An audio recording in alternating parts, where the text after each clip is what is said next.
નમસ્કાર, હું છું પ્રેરણા. આપ જોઈ રહ્યા છો ઇન્ડિયા ન્યૂઝ ગુજરાતનો ખાસ કાર્યક્રમ આપણું ગુજરાત. સમાચારની શરૂઆત કરીએ તાપીથી.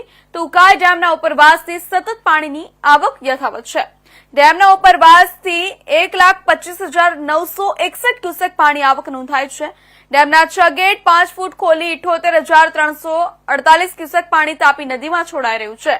ડેમની ભયજનક સપાટી 345 ફૂટની છે. ડેમની રૂલ લેવલ સપાટી 340 ફૂટની છે. ત્યારે હાલ જળ સપાટી 338.91 ફૂટ પર પહોંચી છે.